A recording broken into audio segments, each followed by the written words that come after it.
உலக திரைப்படங்கள பத்தி நெறையா பகிர்ந்துக்கணும்னு ஆசைப்பட்டது மாதிரி, நெறைய நல்ல புத்தகங்கள பகிர்ந்துக்கணும்னு நான் ஆசைப்பட்டேன். அதில வந்து கடந்த சில வருடங்களாக என்ன ரொம்ப கவர்ந்த ஒரு புத்தகம் வந்து, பரிமேல் அழகர் உரை எழுதின அந்த திருக்குறள் தான்.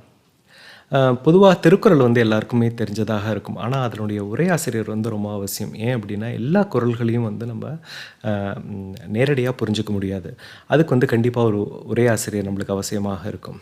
ஏன்னா, அறத்த பத்தின ஒரு தேடல் ஒரு காலகட்டத்தில ரொம்ப அதிகமாக இருந்தப்போ, எது எதெல்லாம் அறம், எது எதெல்லாம் வந்து தர்மம்னு நெறைய ஃபிலாசபர்ஸ், நெறைய அ அ ரிலிஜியஸ் எண்டுல வேர்ல்டு ஃபிலாசபர்ஸ்லாம் என்ன, இந்தியால யார் யாரெல்லாம் என்னென்ன சொல்லியிருக்காங்கன்னு ஒரு தேடல் இருந்த காலகட்டங்கள்ல, திருக்குறள்ல திருவள்ளுவர் என்ன சொல்லியிருக்கார், அதுவும் குறிப்பா அந்த அறத்துப்பால்ல வந்து அவர் என்ன சொல்லியிருக்காருன்னு படிக்கணும்னு எனக்கு ஆசை. அது ரொம்ப ஆழமா படிக்கணும்னு ஆசை.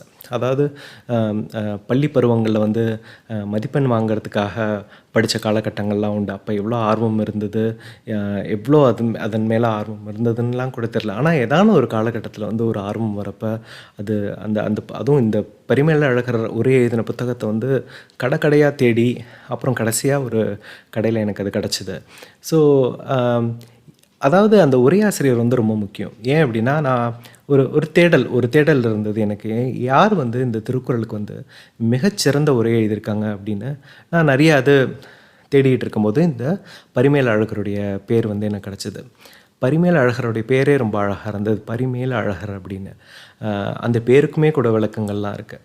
இவர் வந்து ஒரு 13ஆம் நூற்றாண்டை சேர்ந்தவர். கிட்டத்தட்ட ஒரு 10வது நூற்றாண்டிலிருந்து 13ஆம் நூற்றாண்டுக்குள்ள ஒரு ஒரு 10 உரையாசிரியர்கள், ரொம்ப சிறந்த உரையாசிரியர்களாக திருக்குறளுக்கு இருந்திருக்காங்க. அதில கடைசியா வந்தவர் தான் வந்து இந்த 13ஆம் நூற்றாண்டை சேர்ந்த இந்த பரிமேல் அழகர்.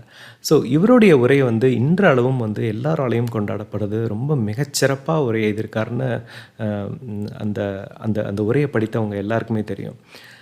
இதனுடைய சிறப்பு என்ன அப்படின்னு பார்க்கும்போது, திருக்குறள் எழுதின திருவள்ளுவர், திருக்குறள் அதுவே மிகச்சிறந்த ஒரு படைப்பு தான். அதாவது இந்த வேர்ல்டு ஃபிலாசபிலேயே வந்து திருக்குறள் எழுதின இந்த திருவள்ளுவர் மாதிரியான ஒரு கிரேட்டஸ்ட் ஃபிலாசபர்ஸ் வந்து ரொம்ப அரிது. ஏன்னா, he is one of the top most ஃபிலாசபர்ஸ்ன்னு நான் இன்னைக்கு வரைக்கும் என்னோட அபிப்பிராயம். அதேபோல அதுக்கு உரை எழுதியிருக்க பரிமேல் அழகர், அவருடைய அந்த அந்த உரைய படிக்கும்போது, அவரும் வந்து ஒரு விஸ்வரூபமா தெரிவார். இவ்ளோ மிகச்சிறப்பா உரை எழுதியிருக்காருன்னு. குறிப்பா சில உதாரணங்கள் சொல்ல போனோம் அப்படின்னா, அது ரொம்ப அழகா அந்த திருக்குறளுக்கு வந்து அந்த அறத்த வந்து நம்மளுக்கு அழகா புரியும்படியாக, ரொம்ப ஆழமா புரியும்படியாக அந்த உரை எழுதியிருக்கிறது வந்து அது ஒரு சிறப்பு.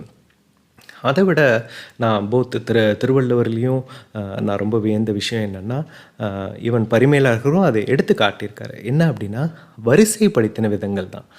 அது என்ன அப்படின்னா, நெறைய அதிகாரங்கள் உண்டு. 1330 குறள்லயும் வந்து பல அதிகாரங்கள் இருக்கு.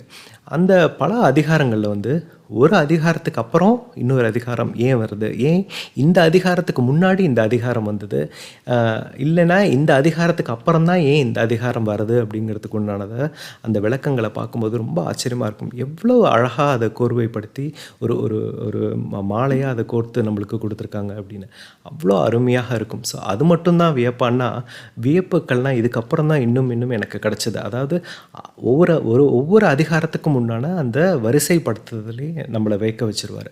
அதுக்கப்புறம் என்னன்னா, ஒவ்வொரு அதிகாரத்துக்குள்ளேயும் ஒரு 10 குறள்கள் இருக்கு இல்லையா? அந்த ஒவ்வொரு குறளும் வந்து முதல் குறளுக்கு அப்புறம் தான் இன்னொரு குறள் வரணும். அது ஏன் இந்த குறளுக்கு அப்புறம் தான் அந்த குறள வச்சாங்கங்கிறதுக்கு ஒரு ரீசன், ஒரு விளக்கம் இருக்கும். அது ரொம்ப அழகா வந்திருக்கு. ஏன்னா, இத சொன்னதுக்கு அப்புறம் தான் அந்த குறள சொல்லவே முடியும். அப்பதான் வந்து அந்த முதல் குறளுக்கும், அந்த 2வது குறளுக்கும் உண்டான தொடர்பு வந்து மிக ஆழமாகவும், மிக அழகாகவும் அவர் வந்து கோர்த்திருப்பாரு.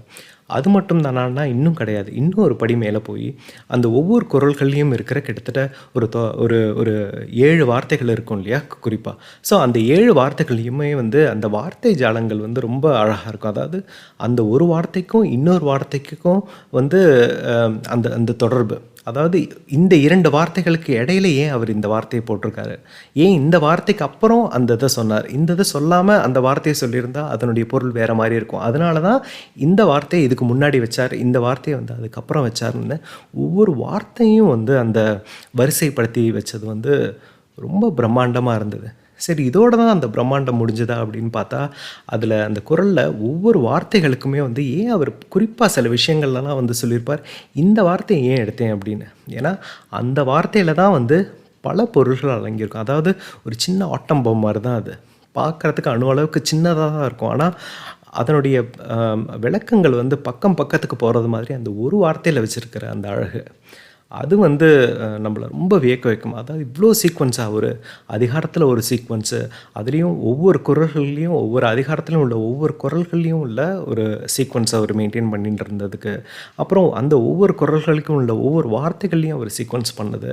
அப்புறம் அந்த ஒவ்வொரு வார்த்தையிலயும் குறிப்பாக அந்த வார்த்தைய அவரு ஏன் அந்த அந்த குறள்ல வந்து அத பொருத்தினாருங்கிறதுக்கு உண்டான விளக்கங்கள் கேட்கும்போது, அது அந்த ஒரு வார்த்தையே வந்து பல்லாயிரக்கணக்கான விஷயங்கள வந்து சொல்லக்கூடியதாக, அந்த அந்த பெர்ஸ்பெக்டிவே வந்து அது மாத்தி குடுக்குறாப்புல இருக்கும்.